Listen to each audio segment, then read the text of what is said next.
Bem-vindos ao canal Aldeia dos Filhos.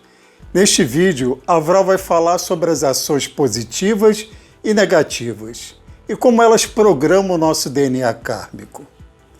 Não se esqueçam de se inscrever no canal para receber atualizações sobre vídeos futuros, onde compartilharei mais conhecimentos.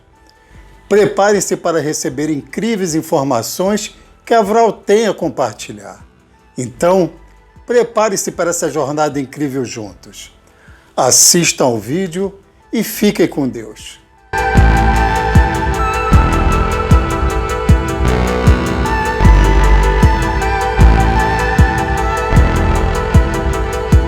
Como identificar quais são as ações positivas ou negativas? Isto não é tão trivial, por ser muito específico. As ações positivas e negativas são identificadas pelo seu próprio ego. O que é certo para mim pode não ser certo para você e vice-versa. Tudo está relacionado à nossa moral, da moral determinada pela sociedade e pela moral cósmica. É por meio da observação desses três tipos de moral que vamos conseguir definir o que é uma ação positiva ou negativa. Detalhando ainda mais, o homicídio é uma ação que é contra a moral cósmica, nos dias atuais também vai contra a moral social e da maioria das pessoas. Assim, compreendemos que o homicídio é uma ação totalmente negativa. Mas, olhando sobre outro ponto de vista, se o homicídio em uma sociedade fosse classificado como aceitável, com relação à moral pessoal também fosse certo, e em relação à moral cósmica, condenável, deduzimos que, para esta situação específica, o homicídio deixaria de ser uma ação tão condenável. O entendimento do que é positivo ou negativo, apenas o eu interior, ou seja, o ego, definirá e especificará. O eu interior não erra jamais. Todas as ações são especificadas como negativas ou positivas pelo ego, por intermédio da média entre o padrão moral, da moral cósmica, social e pessoal. Mas infinitamente o que mais pesará será o padrão moral cósmico e o pessoal. A moral social é um padrão complementar. Para o melhor entendimento da metodologia para especificação das ações, vou apresentar como exemplo duas situações básicas. Primeira situação, se o homicídio de uma pessoa por outra pessoa, originado por uma causa honrosa, fosse ação correta socialmente, esta prática seria positiva. Se a pessoa que praticou esta ação por conta da sua honra também tivesse o entendimento como uma ação correta, pessoalmente seria uma ação positiva. Mas, para a moral cósmica, esta ação será sempre negativa. Segunda situação, se o homicídio de uma pessoa por outra pessoa, originado por uma causa honrosa, fosse uma ação justa socialmente, esta ação seria positiva. Se a pessoa que por conta da sua honra praticou o homicídio considerasse esta ação condenável, em relação à sua moral pessoal, esta seria uma ação negativa. Para a moral cósmica, esta ação é totalmente condenável. Para determinar na primeira ou na segunda situação se o homicídio é uma ação negativa ou positiva, nas adequadas situações, devemos utilizar a soma dos pesos de cada moral, ou seja, da moral cósmica, pessoal e social. Vamos usar como hipótese os seguintes pesos. A moral cósmica possui um peso 35.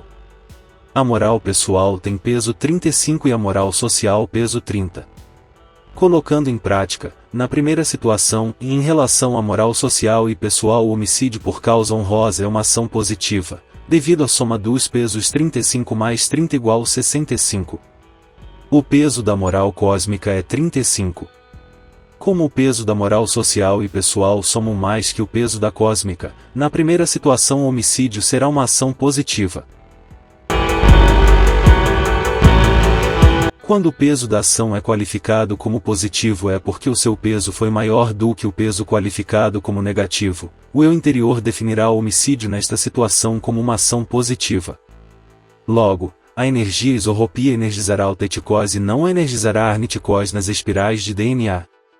Utilizando o sistema de pesos, o mesmo processo acontecerá na segunda situação. Na prática, a soma da moral cósmica mais a moral pessoal, encontraremos o resultado de 70 contra 30 da moral social, levando, desta vez, a definição de ação negativa a homicídio. Esta é uma situação em que a ação foi julgada pelo eu interior como negativa. A energia isorropia energizará a arniticose e não energizará o teticose nas espirais de DNA. O peso moral poderá alterar, conforme a ação da pessoa. A variação pode ser de 0 a 100.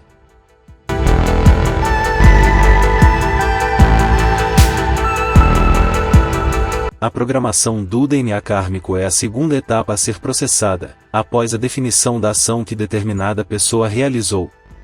Como eu já expliquei, a energia isorropia percorre as espirais teticose e arniticose. A velocidade com que a energia isorropia percorrerá cada ponto kármico está totalmente relacionada ao tempo de vida da pessoa. O tempo de vida de uma pessoa é algo pré-estabelecido.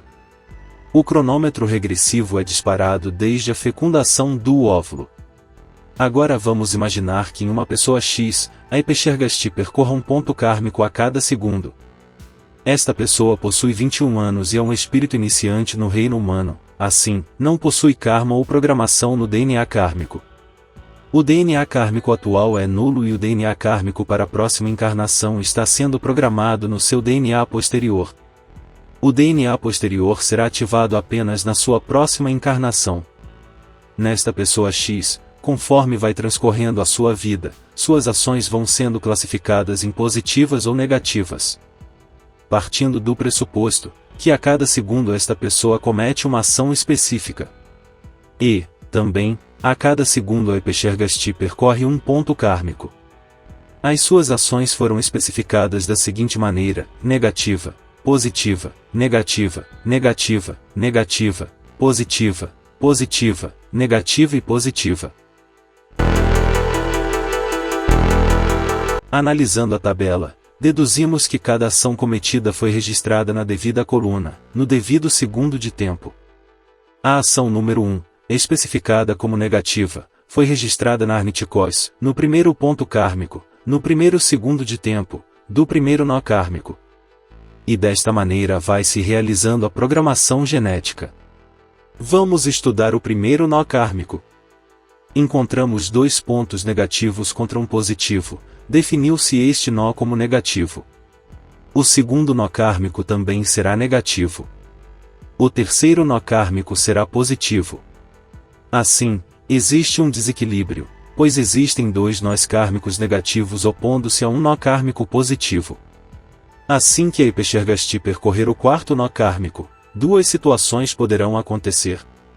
Primeiro, se o quarto nó kármico for positivo, o código relacionado aos 4 nós kármicos serão anulados, pois encontramos 2 nós negativos opondo-se a 2 nós positivos. Segundo, se o quarto nó kármico for negativo, o código relacionado aos 4 nós kármicos serão ativados como negativos, pois serão 3 nós kármicos negativos opondo um nó kármico positivo. Na primeira situação exposta, produz-se um tato nulo. Um tato é a polaridade correspondente a 4 nós kármicos. Na segunda situação, produz-se um tato negativo. Se a quantidade de nós kármicos, positivos e negativos, fosse diferente, conseguiríamos adquirir um tato positivo.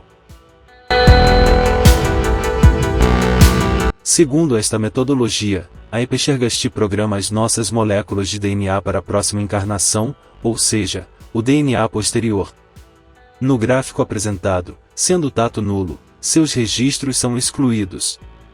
Mas, o tato negativo exclui os programas dos pontos kármicos e a energia encerrada nestes pontos deslocam-se para os nós kármicos. A energia isorropia utilizada na programação de cada ponto kármico só é deslocada ao nó kármico quando são 2 ou mais pontos kármicos com a mesma polaridade. A energia relacionada aos pontos kármicos é deslocada ao seu respectivo nó, transformando-se este em positivo ou negativo, de acordo com a polaridade dos seus pontos kármicos. Quando existe apenas um ponto kármico, não há deslocamento de energia para o nó kármico, como podemos observar no gráfico, com referência aos pontos kármicos P. Na coluna A, como existe maior número de nós kármicos negativos, o tato será negativo. Caso o número de nós kármicos de polaridades opostas fosse igual, o tato seria nulo. No próximo vídeo, o peso moral kármico e a variação do peso kármico. Até lá! E fiquem com Deus!